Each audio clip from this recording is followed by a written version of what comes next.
Okay, guys, so today we're going to be looking at industrialization in America. And before we get into that, I actually want to give you a bit of background on the War of 1812, something I skipped over in the reading because the war is relatively dull, less important in terms of just understanding where we are today, but important to understand how the United States starts to industrialize. So, brief background, and if you want to, on this slide, you can check out a 2-minute overview of the War of 1812. But this war was also nicknamed the Second War of Independence because it was yet another war between Britain and America. And Britain was trying to test American independence in a lot of ways, most notably on the high seas. So the practice of impressment continued here. We saw this happen during Washington's administration as well. But what impressment was when the British Navy kidnapped American sailors on the high seas and forced them to join the British Navy. So it was undermining free trade in the early American Republic, and the Americans decided to retaliate by issuing embargoes against Britain. And so that hurt British trade, and that escalated tensions between the British and the Americans. Another part of this war was over westward expansion, right? We remember the Louisiana Purchase, which we talked about last time. There were many Jeffersonians who were very much in favor of continuing to push west. Their dream was creating a rural American republic. Not all Americans felt that way. The Federalists were more inclined to stick to the coast. So there's actually some internal tension leading into this war as well. But essentially, the reason why this contributes to the war is because the British are also threatened by the dreams of American expansion, because the British still possess Canada. And they are scared that the Americans are also going to try to invade them up in Canada. So the British actually decide to ally with the Indians because they have a common enemy, right? Indians were also threatened by westward expansion. So in a way, there's some similarities with the French and Indian War there. So again, the pro-war people, they were also called the War Hawks. Again, they were mostly Westerners and Southerners. They were Jeffersonians. The Federalists are not big fans of going to war. In fact, the Federalists want to maintain trade with Great Britain. But the War Hawks end up convincing President Madison to declare war on Britain. And it's a relatively short war. Okay, it ends in 1814. A couple of noteworthy events. The British burned the Capitol building toward the end of the war in 1814.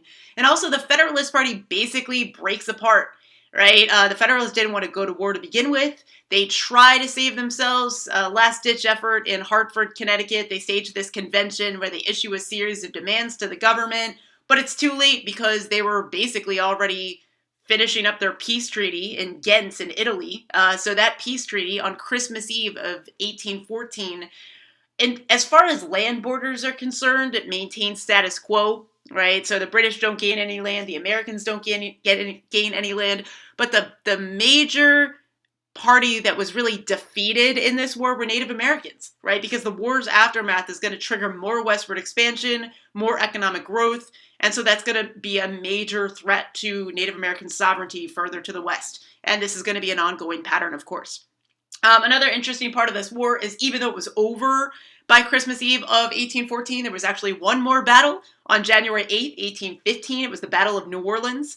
And the reason why there was another battle was just because there wasn't enough communication. The treaty process was, again, over in Italy, in Ghent, and the Americans didn't know that the war was over. So the reason why that Battle of New Orleans matters was because Andrew Jackson led the American forces there, and the victory in that battle made him emerge as a war hero, and it kind of pegged him to be a future president, right, because of the role of commander-in-chief. So why should we care about the War of 1812 if we're talking about industrialization, if we didn't read about it, right? What we see is, especially because the Americans cut off trade with Britain in the events leading up to and during the War of 1812, it reveals the necessity for Americans to become more economically self-sufficient and develop better transportation methods. So that's what we're going to get into now. So after the war was over, this triggers a period called the Era of Good Feelings, which is where there was only one political party in control. Again, the Federalist Party basically died out by 1814. And again, like I just said, all these embargoes issued against the British necessitate American self-sufficiency. So this Era of Good Feelings, it seems like it's an era of good feelings, again, because there's only one political party left. This does not mean that everybody got along. In fact, there was still a lot of sectional division. The Northerners very much are not necessarily in favor of expanding west because it undermines the representation in government. The more Western states that are added to the Union, the more of a rural emphasis there is going to be in policymaking. So they're not that happy about that. But in general, the end of the war, this period of peace, this growth economically is going to trigger a general era of prosperity, right? But we're going to talk about some of the costs of that. So what we see after the war is over is, first of all, a creation of large-scale manufacturing. Again, that need for economic self-sufficiency. I just want to zero in on clothing manufacturing specifically. You're going to see new inventions like power looms, right? Be able to usher in sort of this unilateral creation of textile products, right? From the spinning of the thread all the way to the creating of finished clothing, all in one location. This may seem like it's only something that affects northern areas because that's where most of the factories were, but actually it very much matters to the South too. Remember, the South is still predominantly rural and agrarian. It does not industrialize like the North, but the South, they were supplying the raw cotton to the northern textile industry. So because of slave labor, cotton was very cheap. And so the northern industrializing economy very much relied on slave labor. So even though we're going to start talking about the abolition movement soon, we're going to realize that the North might want to abolish slavery locally, but they still very much depend on Southern slavery, which shows us why abolition sort of moves at a snail's pace. Want to talk to you about a couple of economic programs here. So Henry Clay, who was a congressman from Kentucky, wanted to develop a more organized plan to try to develop economic self-sufficiency in the United States. And he called that plan the American System. And what's interesting about him, he's a representative from Kentucky. And Kentucky may seem just southern to us, but actually it was a newer state, and it was west for the time. And so he was trying to best represent the interests between the North, South, and West to find common ground, to promote manufacturing, also to help Western states develop. So he was seen very much as sort of a compromiser in Congress. We haven't seen the end of Henry Clay. We'll talk about it more when we get closer to the Civil War. And so his American system had a number of different parts. First, he was responsible for the issuing of a tariff, actually a couple of tariffs. The first one was in 1816. There were several others. And a tariff, you know, is a tax on imported goods. And what the tariff, of course, does is it makes it easier to rely on purchasing domestic goods. If there's a tariff on imported goods, then those are going to be more expensive. And so it helps protect some of these newer American manufacturing industries.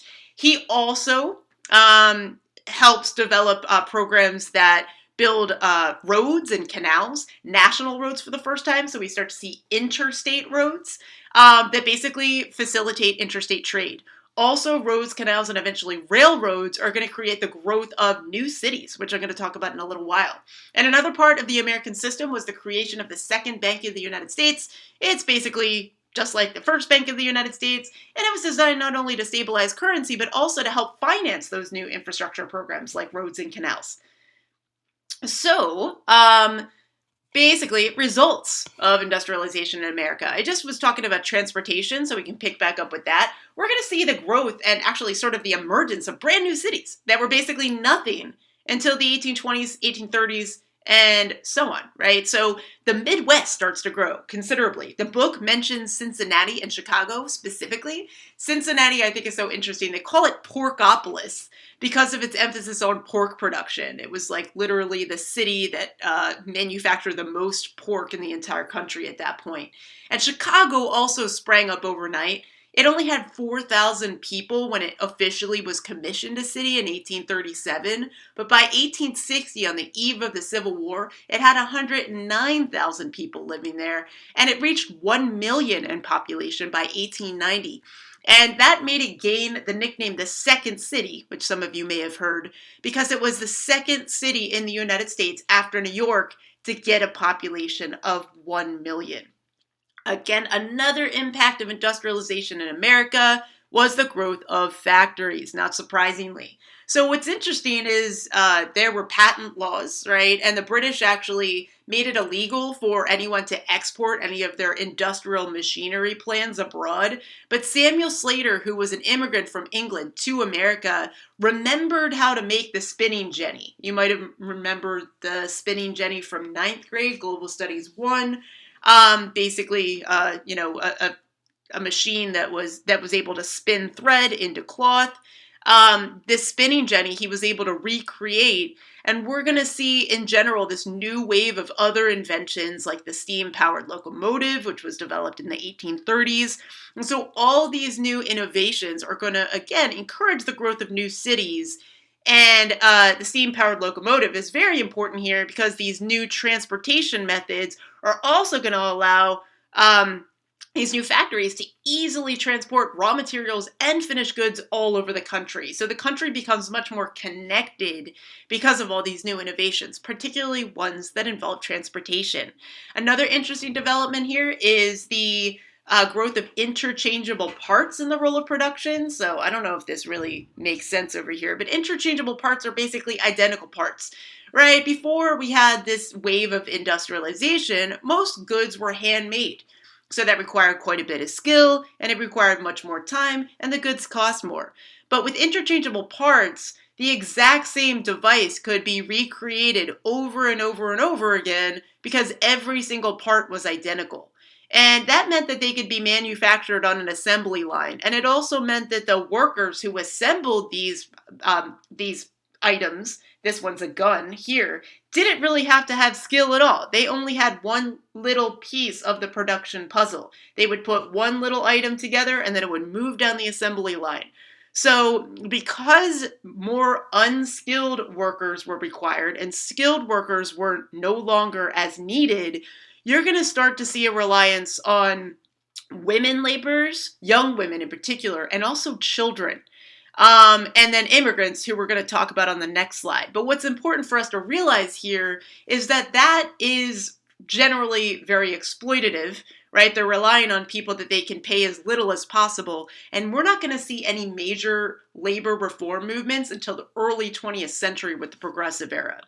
Last but not least, let's talk about immigration a little bit more. Like I just said in the previous slide, the growth of things like interchangeable parts, assembly lines, easy and cheap production is also going to trigger a wave of immigration into the United States. Most of them moved, not surprisingly, to northern cities because that's where there were more industrial jobs. And also, even though slavery was not completely abolished across the north, there was less slavery, so less competition with enslaved labor for jobs. There were a lot of push factors out of Europe as well. Europe was also industrializing at the same time, and so many peasants, Europe was also quite rural before they started to industrialize, many peasants get pushed off their lands, and there were actually more economic opportunities for them in America than there were in Europe. Part of this is because trade guilds were still relatively common in Europe, and you had to have skills or connections to join a guild. Another push factor specific to Ireland was the potato famine of the 1840s. So up to 1 million Irish people starved. And so they were desperate to move to a place where there was more steady employment and more food. Pull factors, kind of stated them already, but just to repeat, right?